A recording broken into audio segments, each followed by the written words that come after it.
Hi everyone, it is Saturday the 13th of April and I just wanted to come on really quick. We're going to do a garden tour to see what's going on. I haven't been out in a couple of days because it's been cold and rainy and windy, and today it's going to, I think, a high of like 57, so not super warm. It's only about 37 right now, but my husband's outside moving the mulch around again, trying to get rid of that pile that's in our driveway, and I'm just looking through my seeds to see what I need to do today. And I thought I'd give you a quick tour of my garden journal for this year. It's the same journal I've been using for the last, well, I think I started it in 2014. So I'm not going to go all the way back to the beginning, but I'll probably leaf through it a little bit at the back. But just kind of show you how I keep track of what I have planted, the germination times to expect, and where I plant things, and from what companies and things like that. So let me go ahead and show you that really quick. Okay, so this is a gardening journal that I picked up when we were living over in Ireland. I think I picked it up at Tesco's or Sainsbury's up in the north of Ireland. This is just, I'm redoing my herb garden, so that's kind of where things that I'm keeping, where they're laid out right now. So I picked this up several years ago, and I was in the other day to see if they had an updated one, but this is from just my local garden center on what to plant when, and how many seeds to plant per square foot, days to maturity, how many in rows, space between rows, things like that. So just helpful. So I keep that in there, and then also this is just another resource that I got off of the internet for my zone. And I also in here, I'm in zone 6A, just so I remember that, because I never do remember. So, okay, and then this is my garden planner for the year so far. These are things that I've started indoors. You see I have, like up here, holy basil that I picked up from M.I. Gardener. I started it. It says greenhouse, but it's actually kind of a greenhouse, one of those upright ones. That's planted indoors in our spare bedroom. And then I just kind of list what I'm planting, where they're from, and if I'm using older seeds, it has the date from 14, 16, 15, so that way if they don't germinate, I'll know right away what's going on without pulling out the seed packet. This was the day that I started them, and kind of getting an idea. I haven't really worked on this yet because we're about a month out still, of where I'm going to plant them when they go outside. But this has already proved to be helpful to me as I was looking at it this morning. This says days to germination. So I'm seeing here, I already should have seen sprouts from my lemon balm that I picked up from M.I. Gardener. So I was looking at the container and I'm still not seeing anything. So I'm trying to evaluate what possibly could be going on. I have a full spectrum grow light on them, 8 to 12 hours a day. Then I also use a heat mat under them, so I'm not sure what is going on. I have them in potting soil, and then I also have some other amendments like bone meal, blood meal, trifecta from M.I. Gardener, and just keeping them moist. So I don't know why it hasn't germinated, but that lets me know there's possibly an issue going on, because I'm past just one day past the 10 days. So I'm not too concerned yet, just kind of something to watch. But so I have seen that this has proved to be helpful. Okay, and then on some of them, on the seed packets, it tells you days till harvest, and so I note that on there if it has it. And then I'm not sure why this printed upside down, but this is just more of the same. And then if a plant is especially invasive and it's new, I want to make note of that so that I don't plant it outside of a pot, or I kind of plant accordingly so it doesn't take over. I made the mistake a couple years ago and planted peppermint. Yeah, I'm still fighting that. So it's taken over my herb garden. And these are things that I have planted actually outside in my raised beds. So not a lot right now because of my zone. There's not a lot that can go out.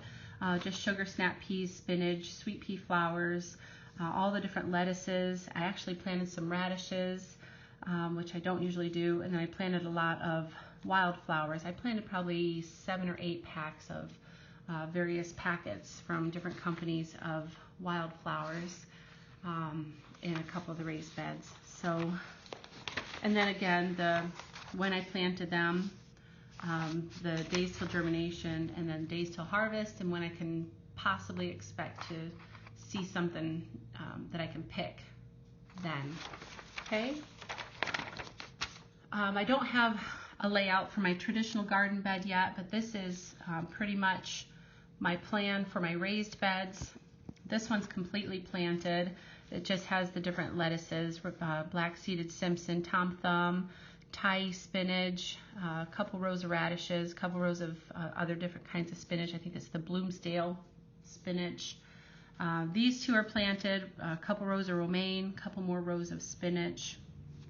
And then these are just what I'm hopefuls. These are seeds that I've started inside that I'm hoping to plant outside. I have the 2 trellises, the hog panels. I'm hoping to plant like the small mini watermelons, 2 different varieties on either side of that, and then long cucumbers and noodle beans on one side. And this side I have calendula, and then this is all wildflowers. I did sow that already. And then I'm so excited about this loofah sponge. So I have that planted inside as well, and then echinacea and just some flowers. Marigolds, because they're a good pest repellent. So this is kind of just a rough guide for me to go by with my raised beds, but like I said, I have not done anything with my traditional garden bed today. I'm going to be working on that outside.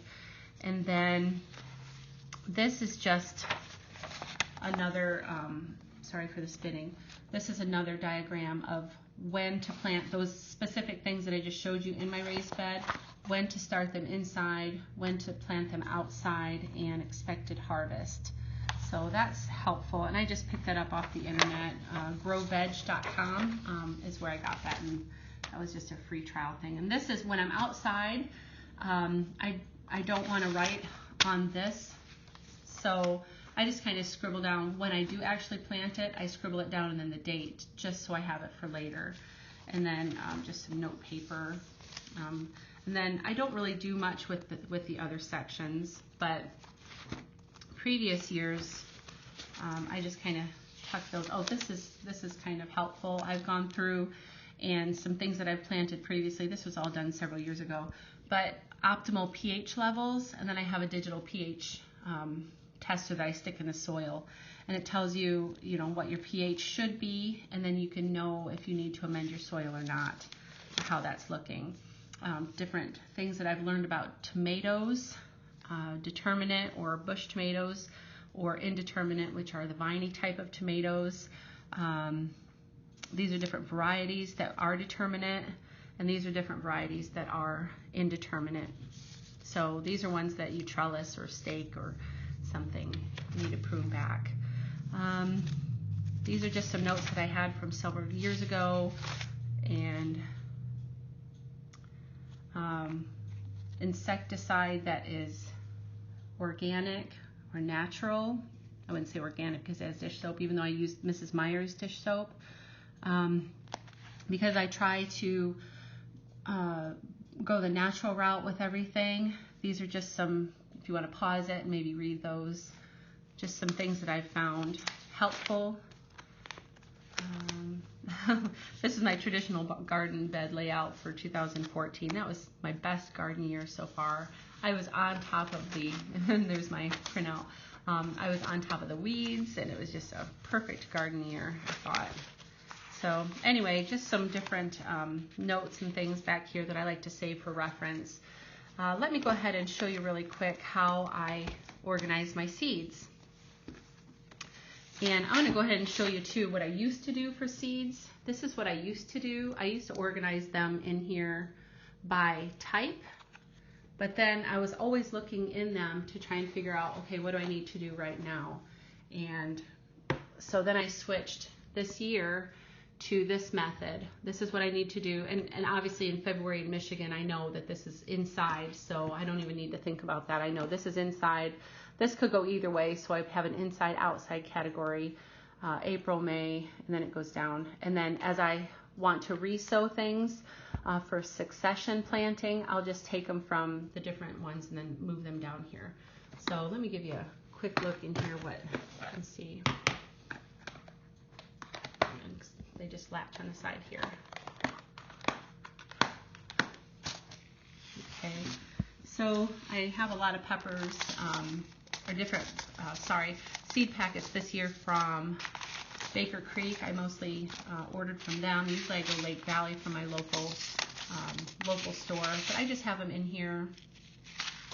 I Seed Saver Exchange, I ordered from them this year, and then also M.I. Gardener. This is the one that should be blooming, or should be sprouting, and I'm not seeing anything yet, so I may redo that one, I don't know. Okay. And then these are the March things that I have already planted indoors. This was a free one from Baker Creek for Purple Russian tomatoes. I actually have several packets of those. Okay, Seed Saver Exchange. These are the cucumbers. I got 2 varieties of those. The D'Amato Extra Long, I think I'm saying that right. And then ground cherries, my first year planting those.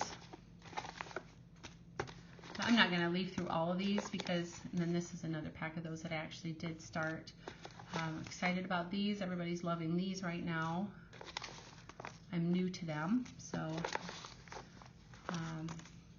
this is the small watermelon, one of the small ones that I'm sowing on the trellis, the hog panel, and this is the other one, crisscross watermelon. Okay. So anyway, a lot of them. These are everything that started in my my room, my little upright greenhouse. Let me just put these back in.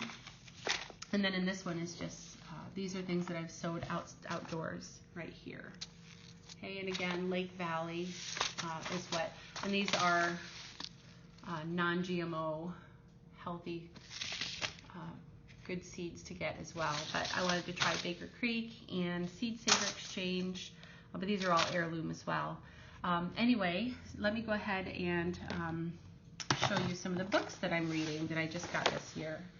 So this one I got this last year, but it was too far into the season, so I didn't do anything with it. But Vertical Gardening, I got this used off of Amazon for just a few dollars, so it's really good. I like that so far. Picked this up off of Amazon. Not life-changing, but I mean, it's helpful to kind of keep you on track by month. Of course, it's not zoned or anything, so, and it goes everything from, it has everything from orchards to sheep to beekeeping.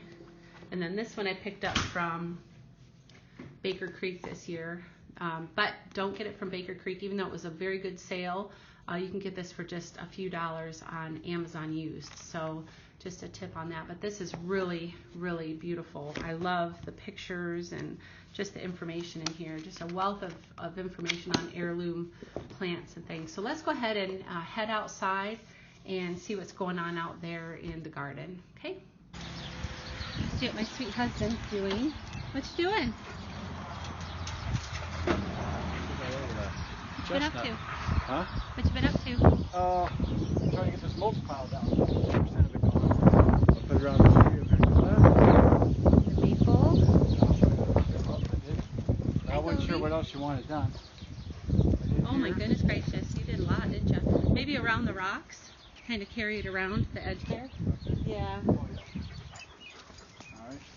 And then I wanted to top up these garden beds too a little higher because you can see it's kind of gone down. yeah, with the rain and stuff, it's gonna go down a little bit. Yeah. And then the apple trees and the pear trees. Wow, honey, you've been busy. Looks good. So I'll top up around the rocks and around the garden beds. Okay. Yeah, I could use quite a bit building that up a little bit more. Okay. As much as you're willing to do. Okay. Sergeant, that's monkey out here. He's loving the nice weather. So I'm gonna go see the baby chickens. Are you having fun?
enjoyed that quick walk around the yard. There's not a lot growing.